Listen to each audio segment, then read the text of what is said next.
Brahms is bringing the heat. Introducing Brahms' new spicy chicken sandwiches. Flavor this good just can't be beat. Brahms' crispy, tender, spicy chicken delivers just enough kick to ramp up our original recipe. Get it regular or club style with crispy bacon and American cheese. Add on Brahms sauce for that extra burst of heat, and you have spicy chicken sandwich perfection. Because nothing is better than Brahms.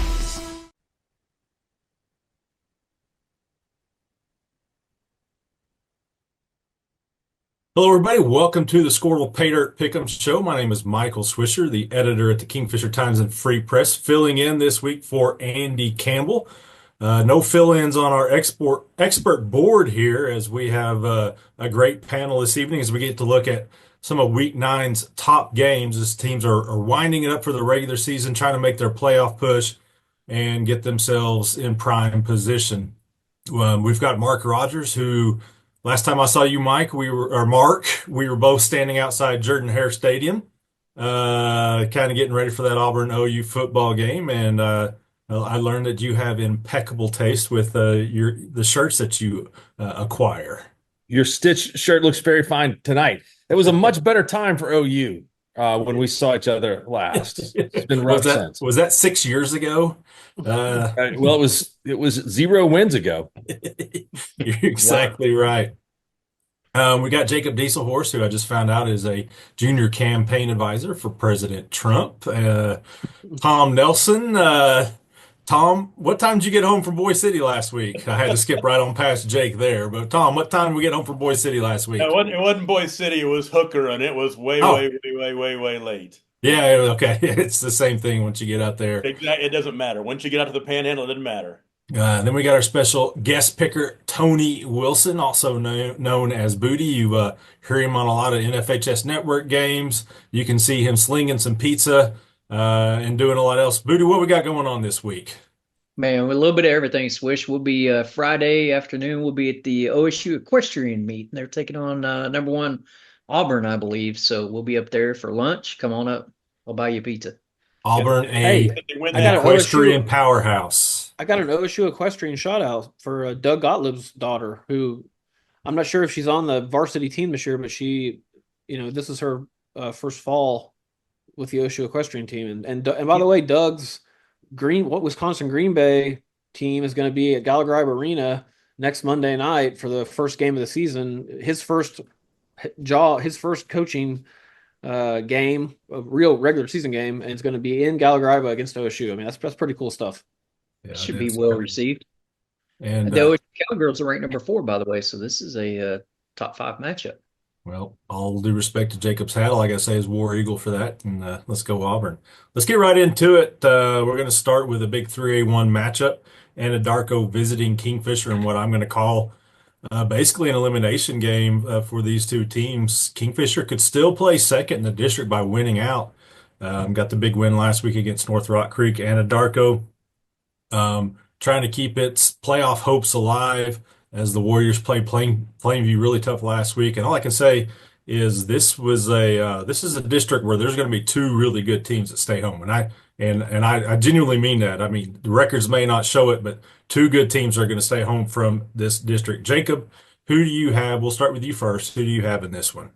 Yeah, when I was looking at the standings of this district, that's exactly what I was thinking to myself is like, that looks like a top 10, a 3A top 10 list, not the district. I mean, you're right. I mean, to think that Pauls Valley, North Rock Creek, teams like that, even Anadarko could not make the playoffs after the way we were talking about teams like that early in the season, just tells you how deep 3A1 is and how many great teams are in 3A1. And then it also tells you, how good Heritage Hall and Plainview are to be 4-1 and 5-0 in district 5-0 and 4-1 respectively. So Kingfisher, that's probably the best win Kingfisher's had in a couple of years. I mean, that's a big win for them last week, going to North Rock Creek. I think we talked about that game on the show last week, and I think pretty much everybody thought it'd be a good game, but picked North Rock Creek to win it, based on what the comparable schedules. But Kingfisher That is quite a win for them. And I think Kingfisher, from my understanding, they're doing it by spreading the ball around and getting a lot of players involved in their offense and just enough defense. And I think being at home, this is a great rivalry game. Anadarko only lost by a touchdown to Plainview last week. I mean, they're a good football team. So Kingfisher's 4-4 and sitting in third place in the district, but anybody can win any game on the rest of the schedule, the rest of the way out, aside from Heritage. But I got Kingfisher 8.5 point favorite at home, and I think Kingfisher's going to win the game 38-28. Mark. Yeah, I was looking at these district standings trying to project what was going to happen. Heritage Hall's been in games the last 2 weeks. Yeah. Which is it's kind of interesting, but this Kingfisher team played a tough non-district schedule, and they are won in different ways in the district, but they're playing good right now. And so I like the Jackets to beat Anadarko. How about you, Tom? Now, to me, Kingfisher is a team on an upswing right now. Last week, they got into that shootout with North Rock Creek, and you're right. I think we all picked against them last week. They win the game on a touchdown pass in the last 30 seconds. Santiago Ortega caught that winning touchdown pass. He also blocked a kick in the ball game. Now, Anadarko is one of the 5 teams in this district with a winning record, but all their wins are over teams with losing records, and they've lost the last 2 weeks to Pauls Valley and Plainview. Last week was pretty close, though. Both teams really need a win to kind of help their playoff chances and positioning. I think Kingfisher gets that win. Tony. North Rock Creek's always been a really tough place to play. They pack it out there north of Shawnee, and I was really surprised. Kingfisher's been in a lot of football games, and even down there at Pauls Valley, they gave that one away and should have won that one. And I was glad to see Kingfisher won, but I wasn't really surprised that they did. But North Rock, I watched them with Marlowe. That was a real tough battle, but I like the Jackets at home this week as well. Yep. So last week, everybody picked against Kingfisher. This week, our panel taking the Jackets unanimously. I don't know if that bodes well or not, but I will say you 3 regulars all went 9-3 last week, so a pretty good week for you guys a week ago. Guest picker last week, however, 10-2. So take that for what you will. All right, our guest picker's favorite game of the week. It's a big 2A14 matchup as Chandler visits Sperry. Both teams 5-3 overall, 4-1 in their district.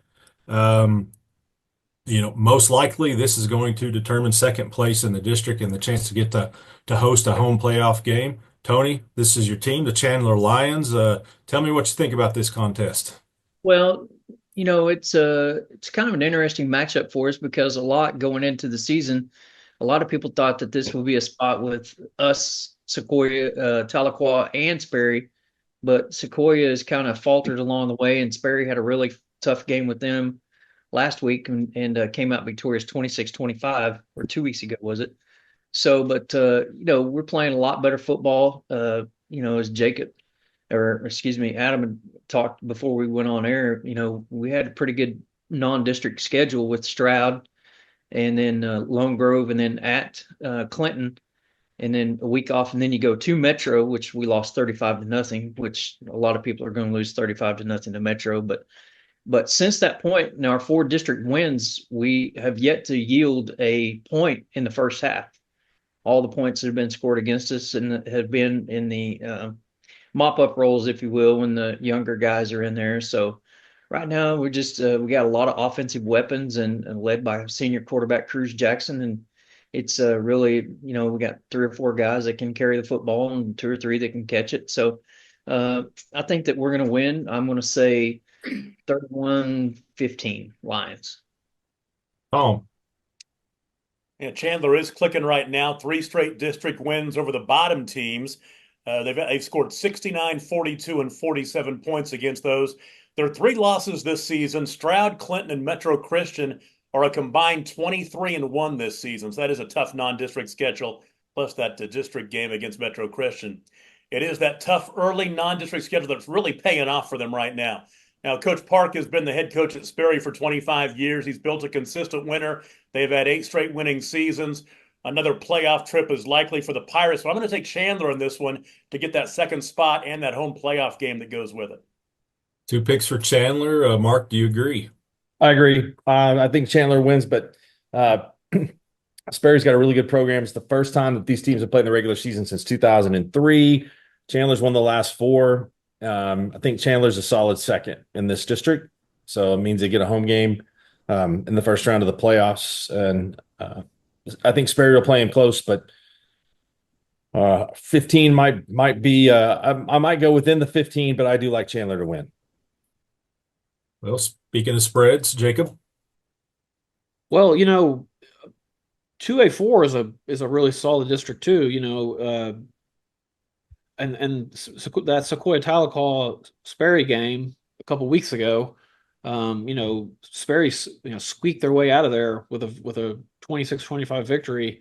You look at that game compared to what Chandler's done in its last three district contests four contests since losing to Metro Christian. They are clearly a team that's improving every week.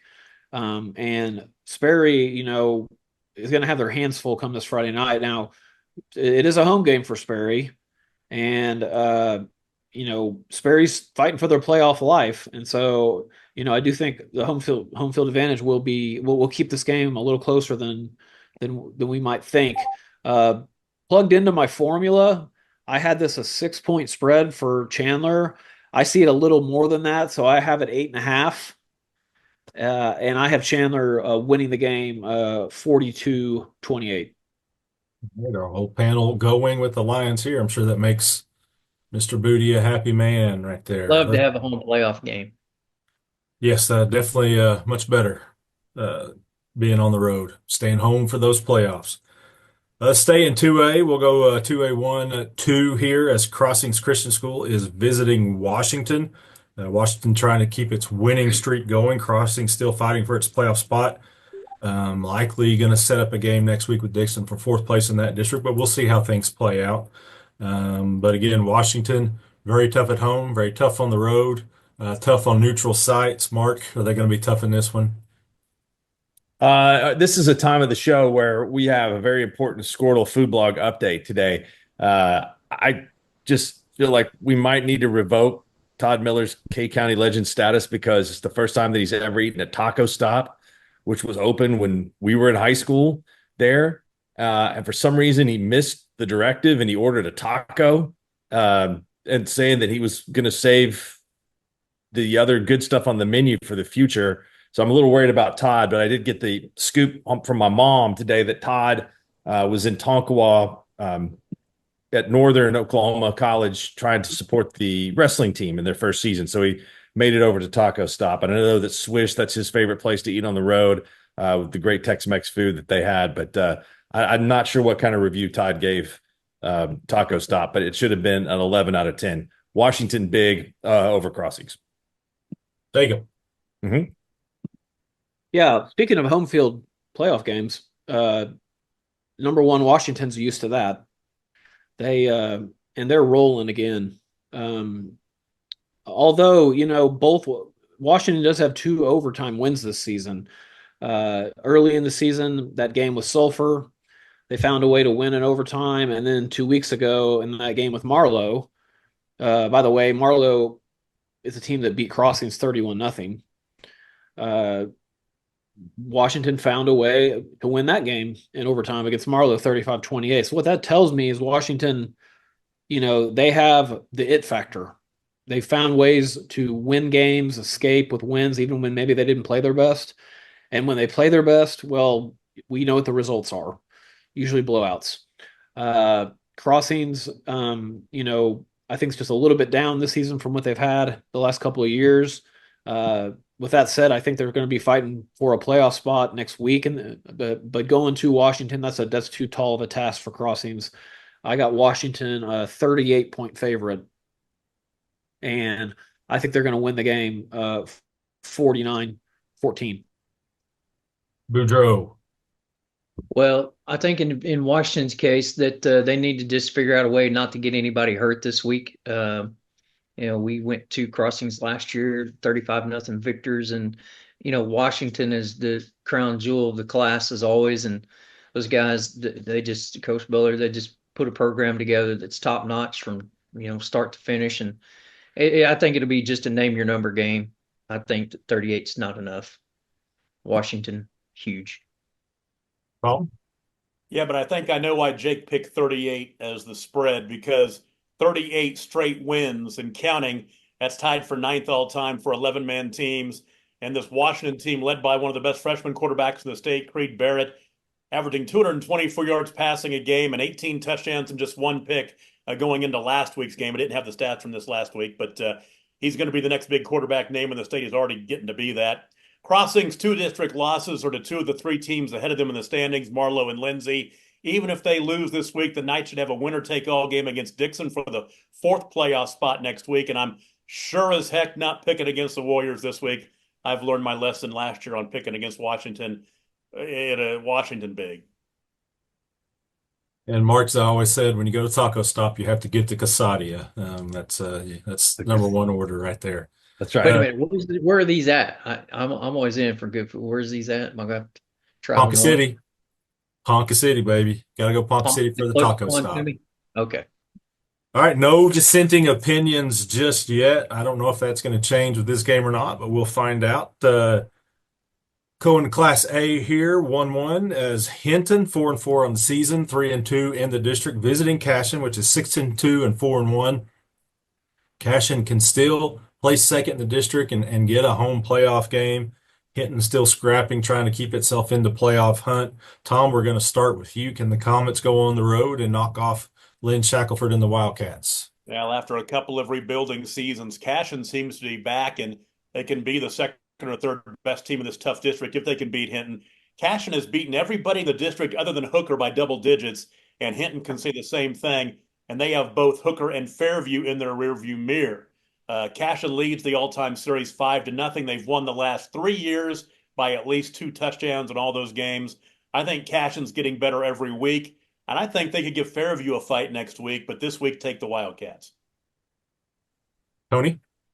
I think that Cashin is improving each and every week. And, like Tom just said, after a couple slow years, they really kind of ramped it up. And, we keep going back to this home playoff thing. And with to the victors come the spoils as playing home playoff games. So I like Cashin by 14. And Jacob?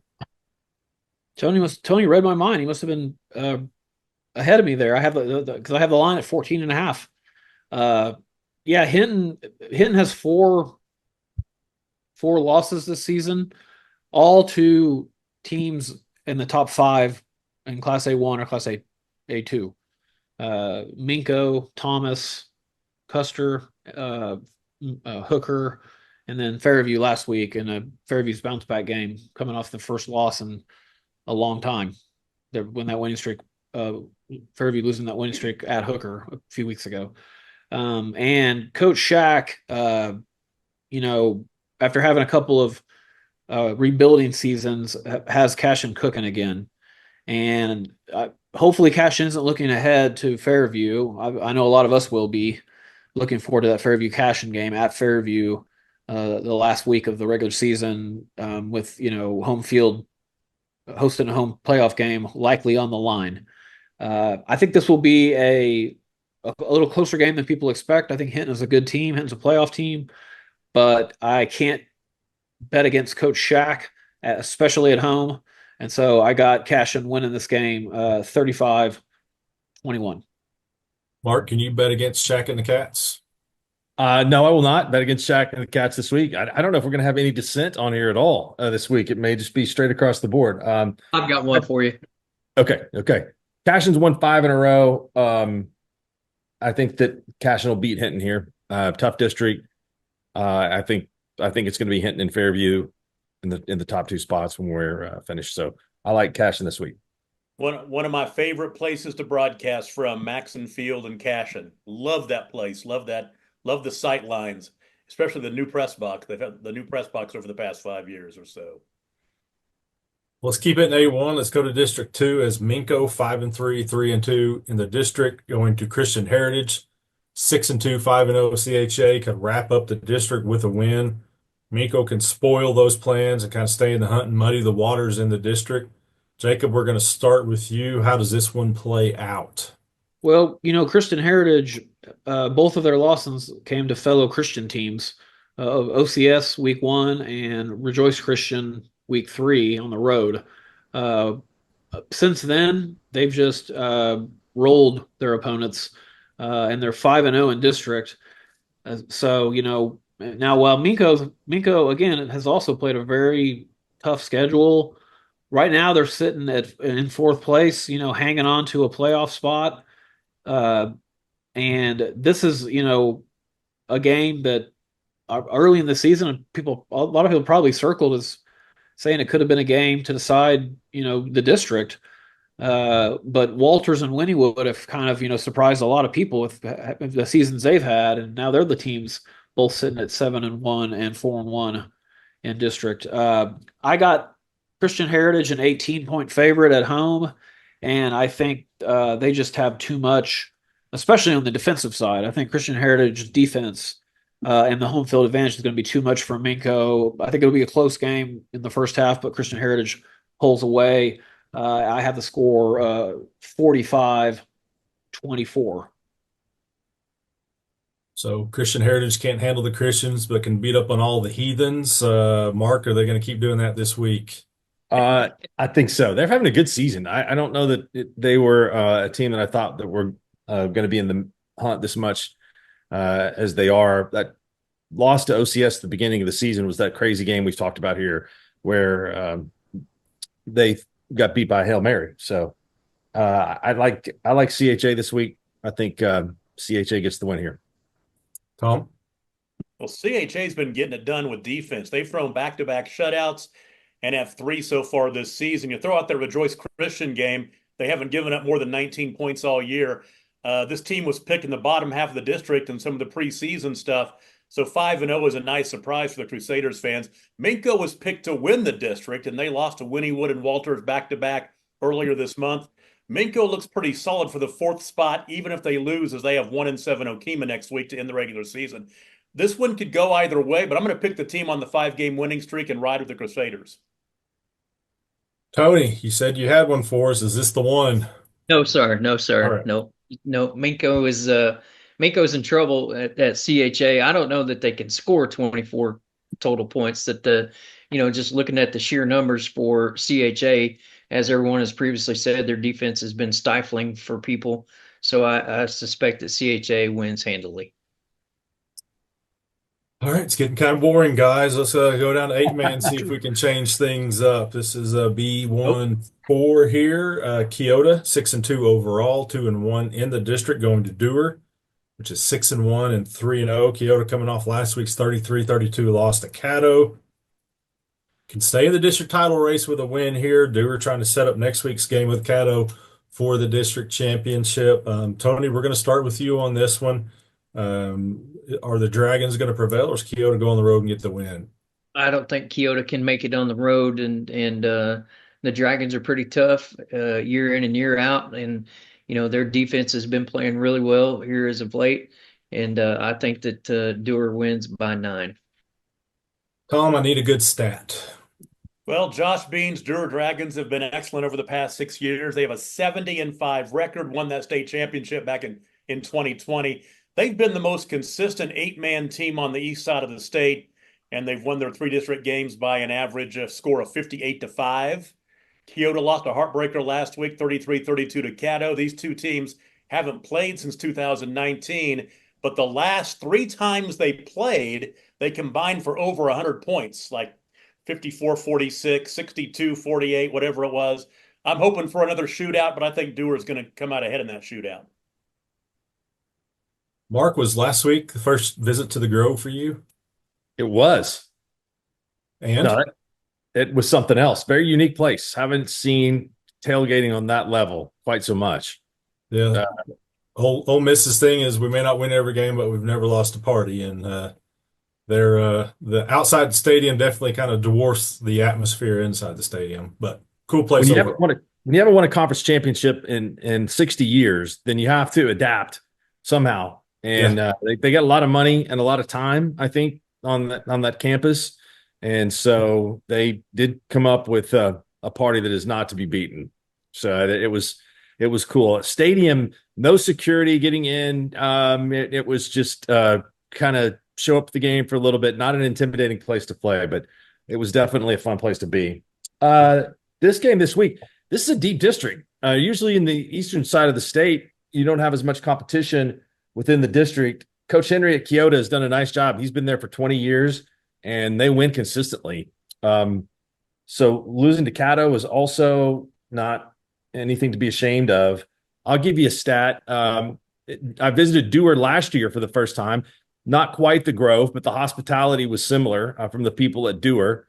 They have a great home field environment, and I think they've lost one home game out of their last maybe 98 or 95, something like that. So I don't think you go against those numbers. I'll take Dewar, and I expect Kyoto to play this game pretty competitively. Curious to see what the spread may be here. Can you tell me who the loss was to? The loss was last year. Okay.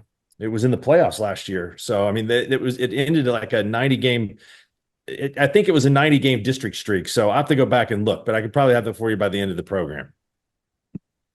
Well, Mr. Diesel Horse, give me some spread. Well, that's why I'm here, Mark, just to make sure that, your accuracy is on point.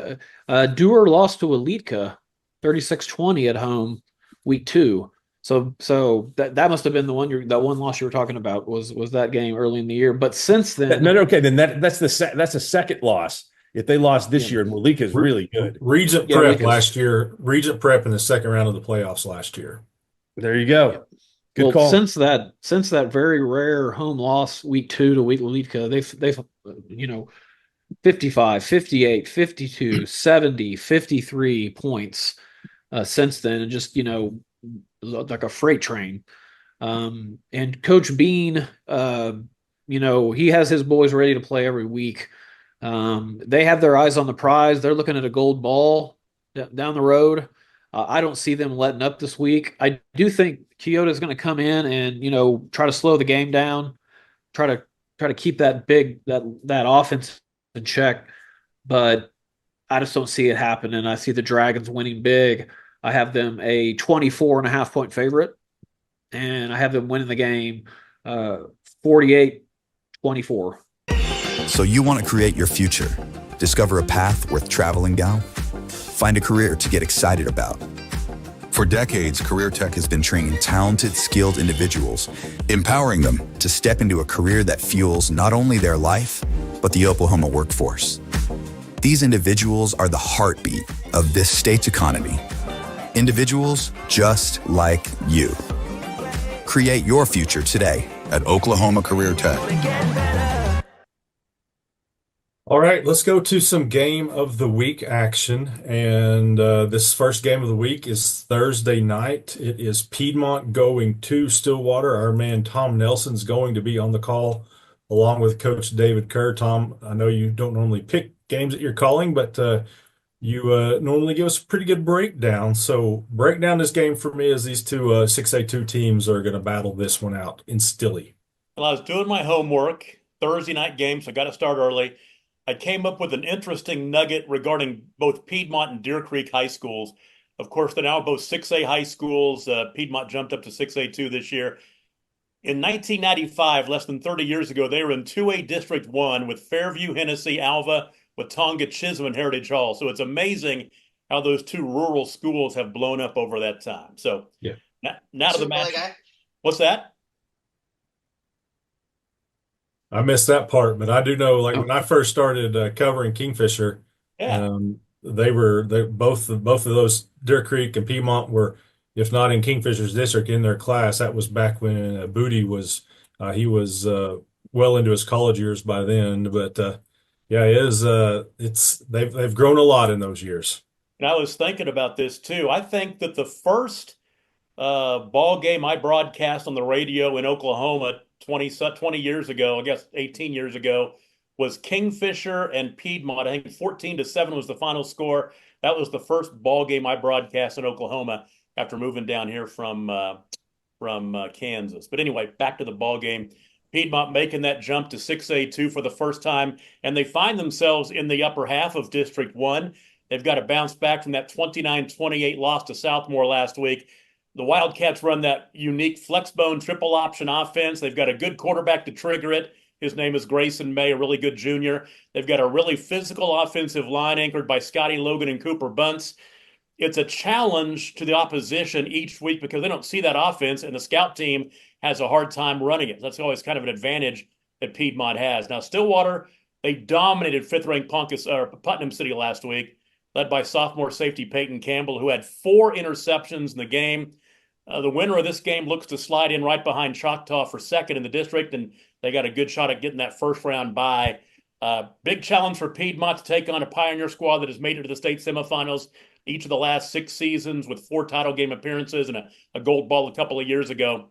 And I really think, not picking this game, but the Wildcats are going to find out how they stack up at the top of 6A too when they play Stillwater on Thursday night. Well, we can guarantee this is one game you will not miss. As far as your picks go, Mark, give us a winner.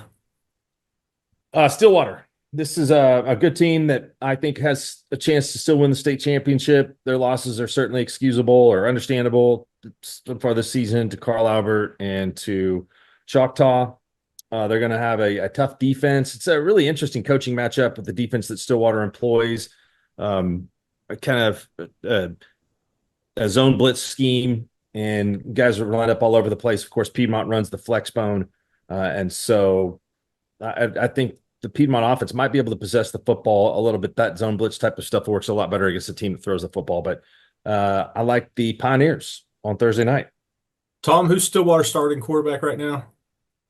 Kid who transferred from Morrison, the Schubert kid. Schubert. So the last 2 years, Stillwater has had quarterbacks starting that the previous year were starters at Class A schools, which is Cashin and Morrison. Yeah, so it's kind of interesting little tidbit there. If they had a starter from Class A move into Stillwater right now, he might start it for the OSU. I knew those jokes were coming. At this point, I was going to make an NIL reference. But, it's tough to pile on homecoming weekend. Pile on, Jacob. It's tough time. I was actually trying to give away my club tickets for the OSU game this weekend, and someone told me I'd have to pay them for them to take them, which was the first. If Piedmont was playing at Oklahoma State on Saturday night, they'd have a better chance with that rushing attack that they've got. I mean, I don't think OSU can stop that. Well, if OSU would do good if they didn't have to get in the red zone. It's getting in the red zone that causes them so many big problems. They just, they get to the inside the 20-yard line, they just decide, like the Bears, to hand it off to an offensive tackle. But these are just the problems I have in the football teams I love. This game, let's talk about this game. Stillwater, Piedmont's is in kind of a little bit of a pickle here. They got to go to Stillwater to play in this game, and then they play Putnam City in their final regular season game, coming off that loss to Sophomore. Well, Putnam City and Sophomore play this week too, and so a loss this week for Piedmont puts them in a must-win game next week against Putnam City. To hold on to a playoff spot, depending on how that. Top 6 teams go. Oh, that's right. 6. I forgot. That's right. The top 6 go. So, holding on to a home field game then as a 4 spot, with the top 2 teams getting byes. But with that said, being at home, this is the same Stillwater team that beat Tulsa Union. If we look all the way back to week 1, this is a team that beat Tulsa Union and played Choctaw, lost by only a touchdown at Choctaw.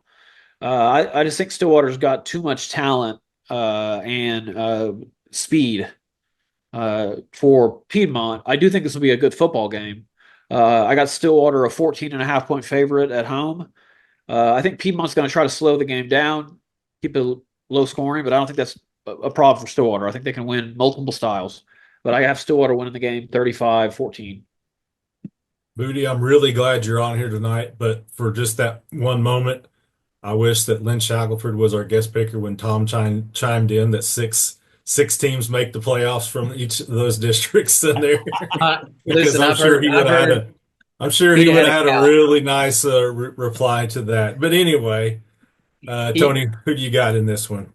Trust me, Swish. I think the same thing when it's said as well. But he's talking about the transfer quarterback last year at Stillwater, Chance Acord.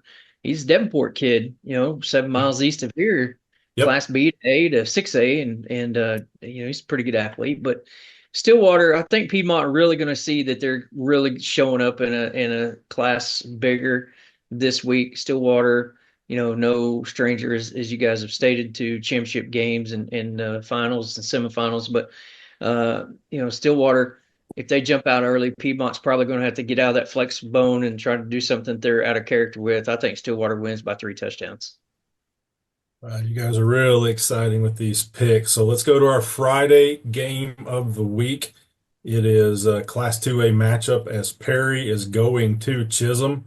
Not a lot of years you can point to a Perry and Chisholm matchup and say it's got playoff implications, but here we are. It's great to see these two teams both doing well. Matt Adair is going to be on the call, voice of the Ride Rangers Ride. Going to be on there with Adam Dieselhorse calling this game and all of our games of the week. You can see them on all of our Skordle.tv platforms, as well as, I believe, the WWLS Sports Animal platforms, too. So lots of places to watch these games live and free. So be sure to check these games out. But again, Chisholm really does need this one. Perry's in pretty good shape for now, but a loss can kind of muddy up some waters right there. Mark, we're going to start with you. Can the Longhorns get this much needed win? This is going to be a good game. The teams have played every year since 2010. That's 14 meetings, split down the middle at 7. First year they played was in 1976. Perry's won 4 games, and Perry won last year 12-8. So I think we'll have a little bit more of a high-scoring game here. Perry's really good across the defensive front, and got a chance to see them a couple of weeks ago. Chisholm played great last week, and we're right in the middle of it against Millwood. And so there's going to be a really good team that misses the playoffs in this district. Yep. It's a tough district in 2A1, but I'm going to go with the home team, Chisholm, to win a close one. No chance that Mark would ever pick Perry. 0 chance. No, not at all. Not at all. That was a tough one for me to pick either way. Come on, Mark. And you just now made that pick, right? I did. I was struggling whether it looked like you were kind of waffling on that one. I think to me the difference is who's playing at home. So, and then the fact that, again, Chisholm's last week, their performance against Millwood, but I got nothing against the Perry Maroons. Like I said, won all of my games I played against them. Perry's beaten Blackwell 15 in a row. It's not even a rivalry anymore. We had Coach Cole on the middle of the day show last week when we were in Perry, and he's done a great job with that program. Played for my good friend Garen Higgins in Emporia State. Really good coach. So Perry's got a good football program, good team. Jacob, do you agree? This is another district where there's going to be a team left out, a really high quality playoff caliber team in 2A1 that's going to get left out between the top 5 teams. And this is also the only district where a team will finish in last place that lost to forfeit. If you don't know what I mean by that, look at the standings, because Crooked Oak's not finishing out the season, I think, due to injuries, or something. But they did get a win. With that said, hold on. Okay, they did play Blackwell and did win.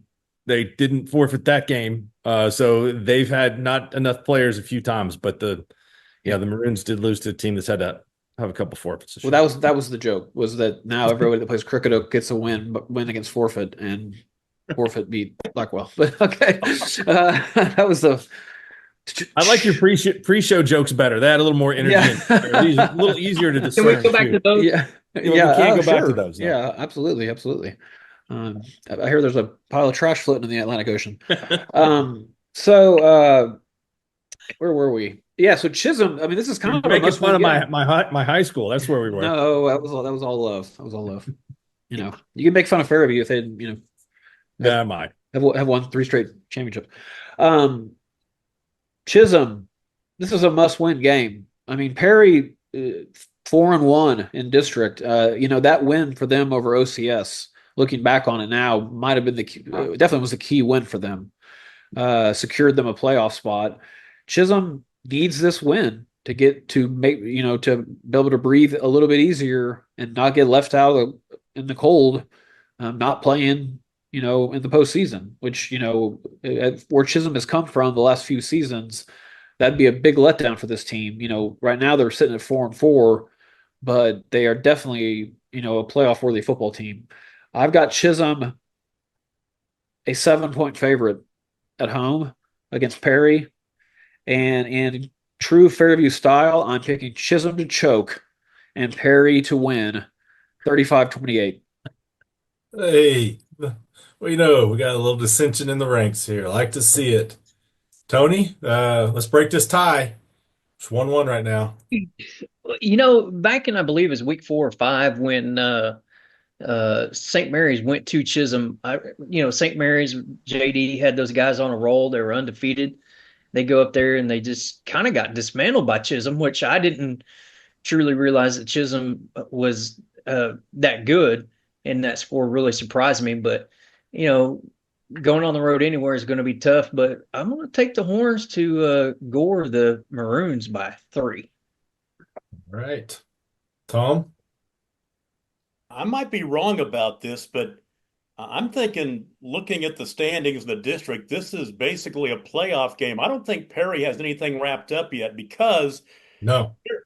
Perry at Chisholm is 2 losses behind Perry, but Chisholm picks up the forfeit win over Crooked Oak next week, and Perry has to go to Millwood. Yep. So it Good can get luck. very, very interesting.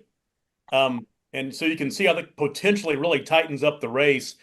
Chisholm was building momentum before the last 2 weeks. The losses to Jones and Millwood. They played a good game against Millwood last week. Perry's won 4 straight, including last week's forfeit win over Crooked Oak. A couple of weeks ago, I probably would have gone with Chisholm in this spot, but Perry had a week off after the big win over OCS. I think the Maroons know how badly they need this one, staring at Millwood next week. I'm going to take Perry in this one. Hey, I like it. 2-2 right there. So Mark and Tony going with Chisholm, Jacob, Tom picking the Maroons. So again, Is it I with might- him? I might- Break the tie. I might find my tires slash. I live 3 miles south of Chisholm, so my tires might get slashed. But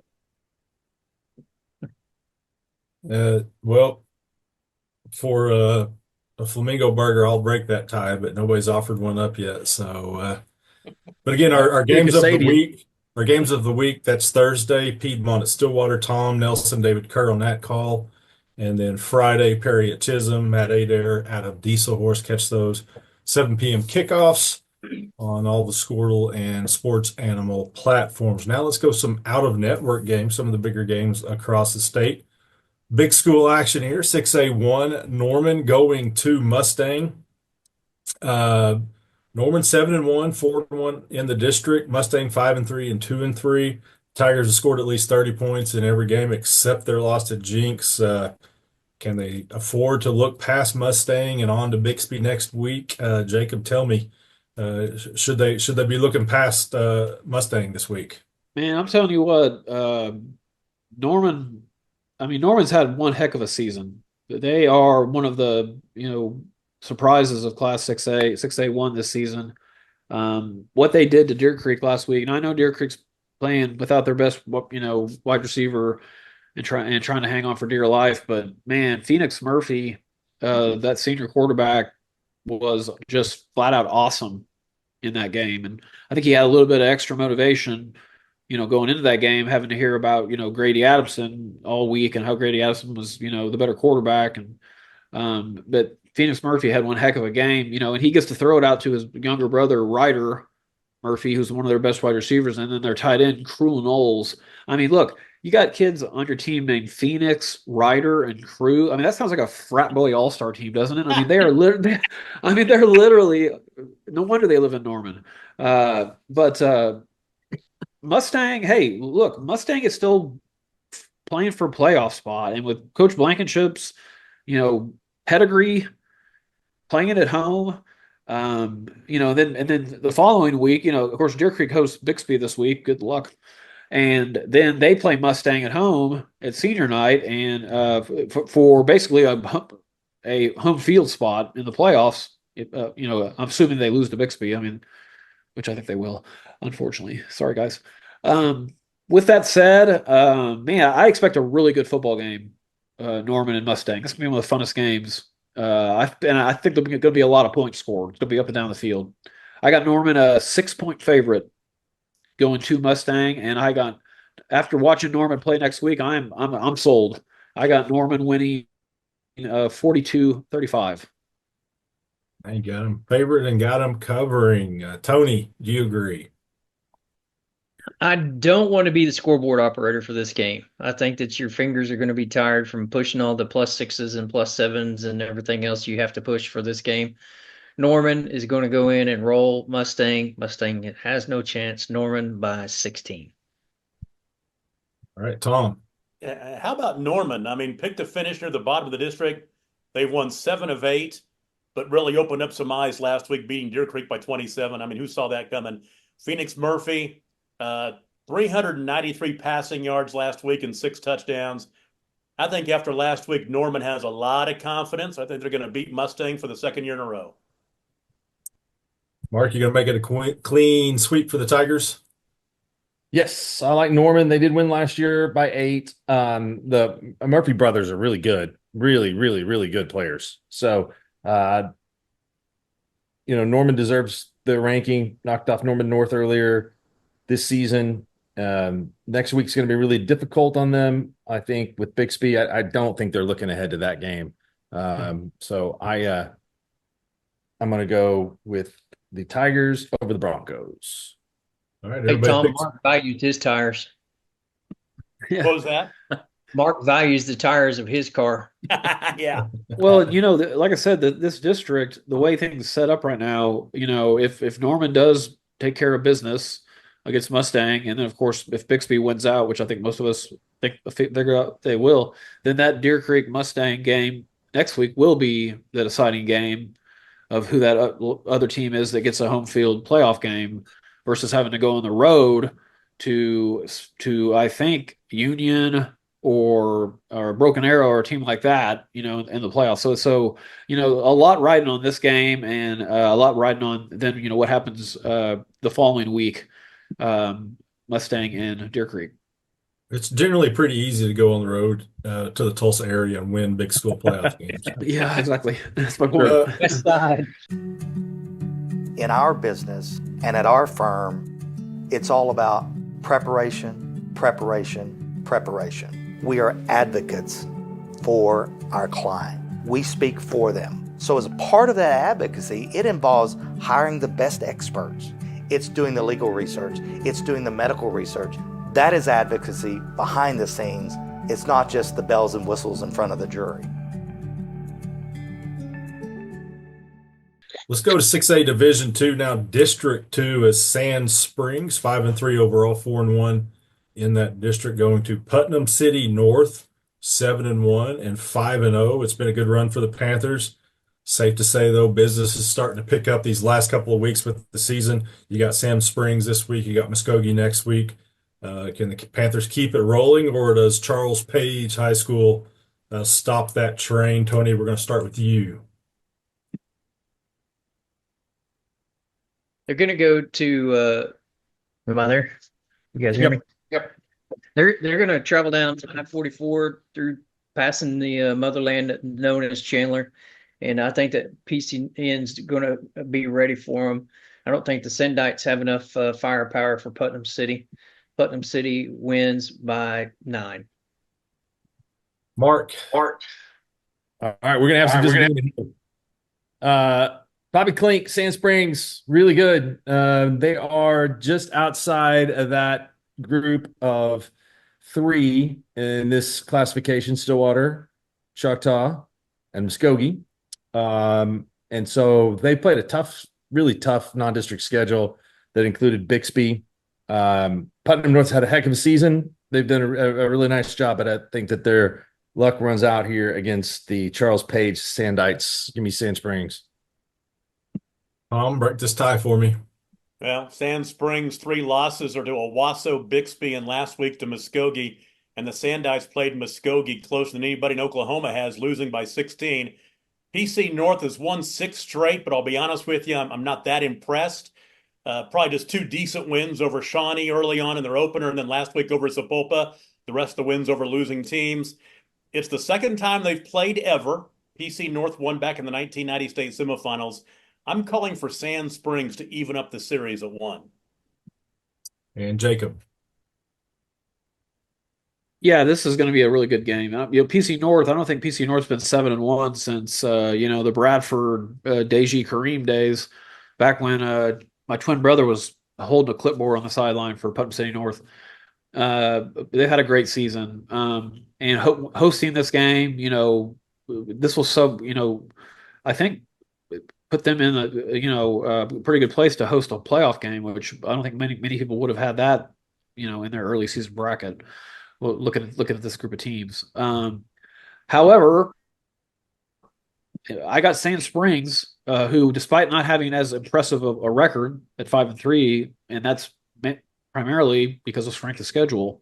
I think Sand Springs. I have them a 2-point favorite going to Putnam City North, and I have Sand Springs is going to win the game 27-24. And Tony, I want you to settle a score once and for all between Mark and I. Okay.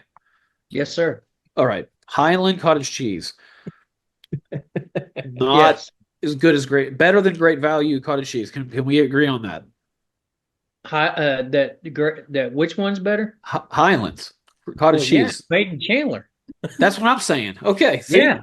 Come All right, on. Mark. It's settled once and for all. No, wait a minute.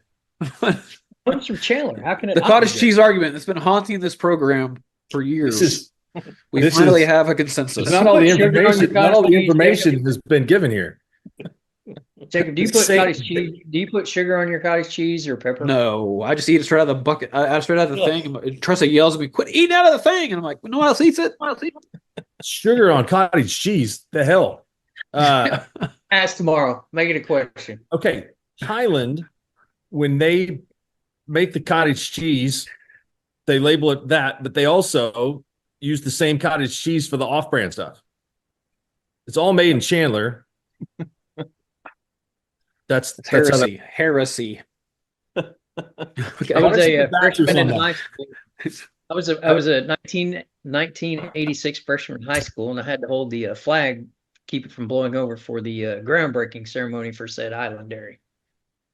Well, Well, I hate 40 I hate years ago. cottage- My take on this is cottage cheese is disgusting. I can't even touch it. There you go, Tom. I Lost think the girl I think, squish.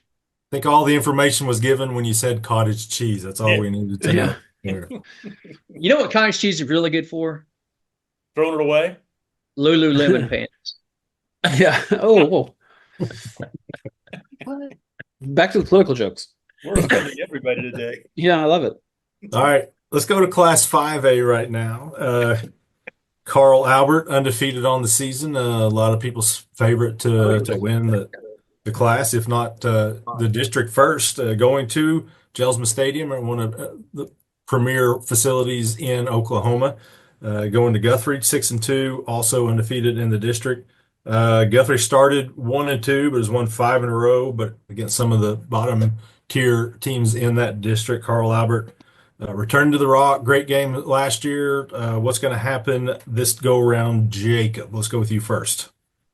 Well, Carl Albert's just a well-oiled machine at this point, and when Carl Albert plays, it's like a who's who of college recruiters on the sideline over there with the clipboards, just trying to decide, who's going to offer who, and they're probably looking at some of their sophomores and juniors and thinking, these kids that aren't even playing yet 2 years from now are going to be, getting recruited. Carl Albert is a Oklahoma high school football powerhouse. So is Guthrie.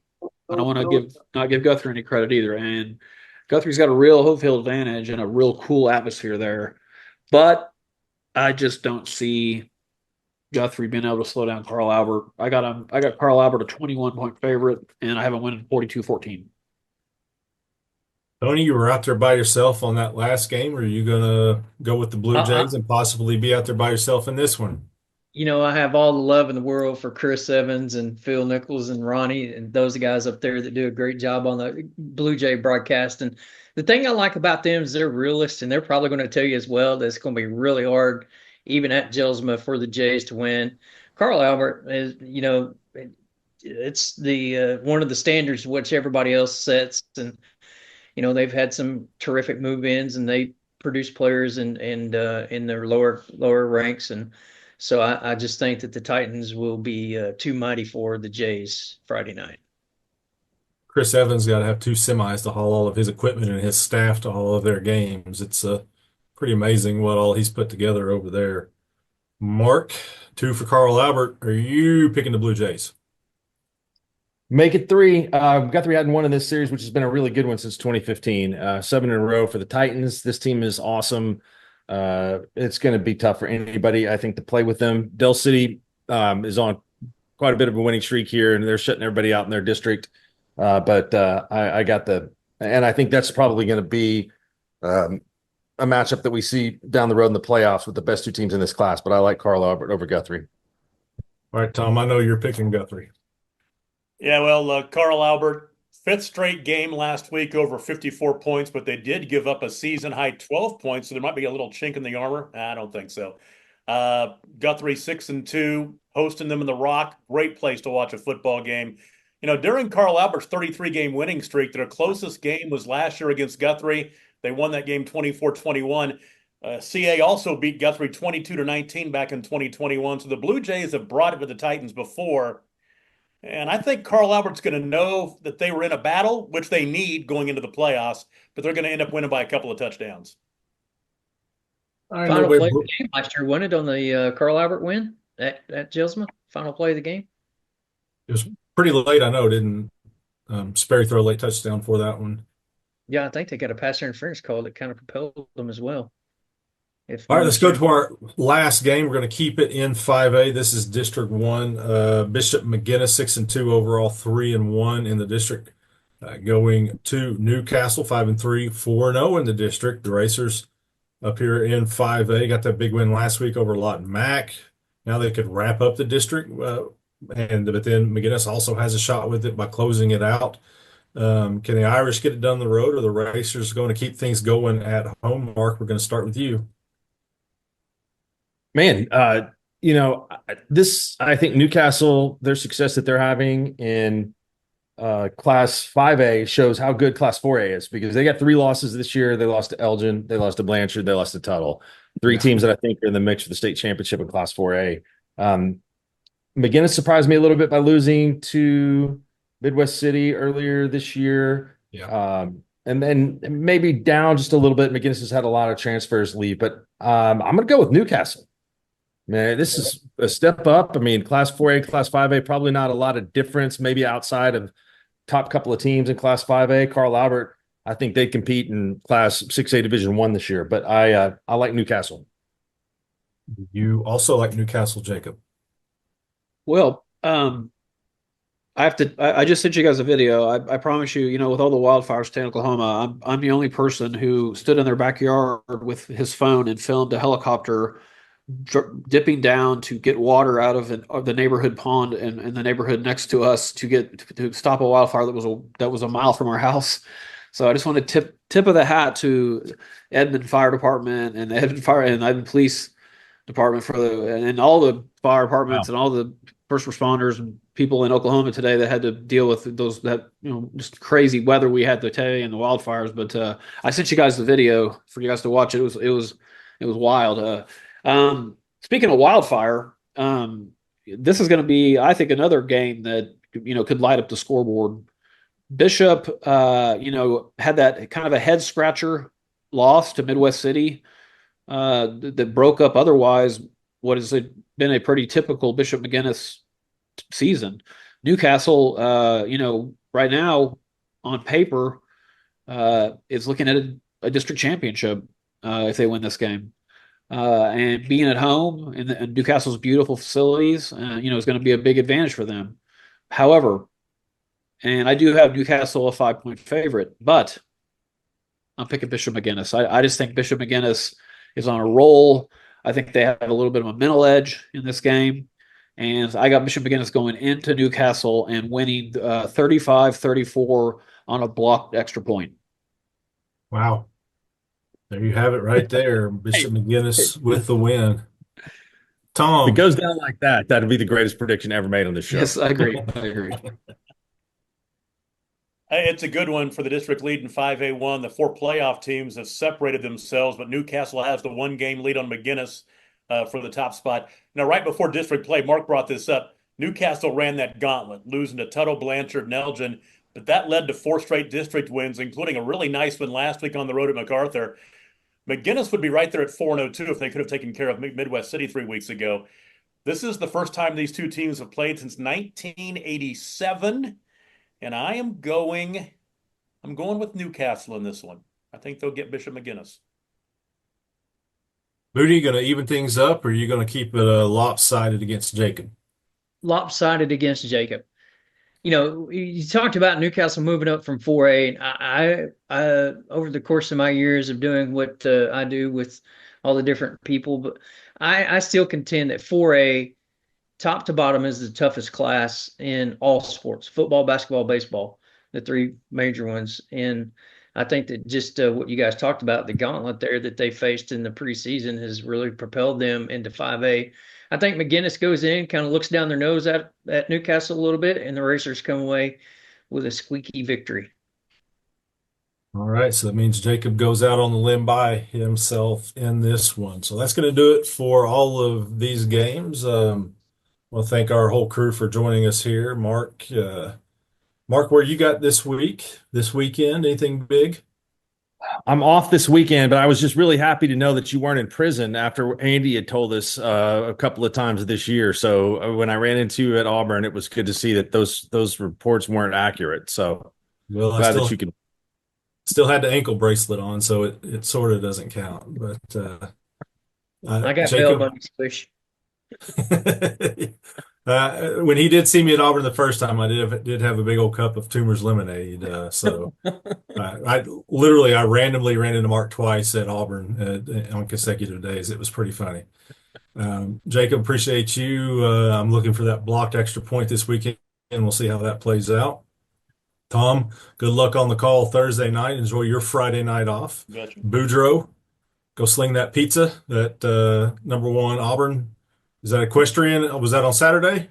Friday at Night, 11. Auburn at OSU equestrian event. So you guys go check out the equestrian event and get you some good Tony's Pizza while you're at it. Should be a busy weekend there in Stillwater. So it could be a good night for you. Appreciate you joining us, and thanks again to you guys. Again, our games of the week: Thursday, Piedmont at Stillwater; Friday, Perry at Chisholm. You can watch those on all the Skordle and WWLS Sports Animal platforms. And then we've got our Pay Dirt show at 7:15 p.m. Friday. You can catch Ethan Sunken. He'll bring you all of the biggest plays from all of our big network games. Thanks again for joining us, and thank you guys for joining us. We'll see you next.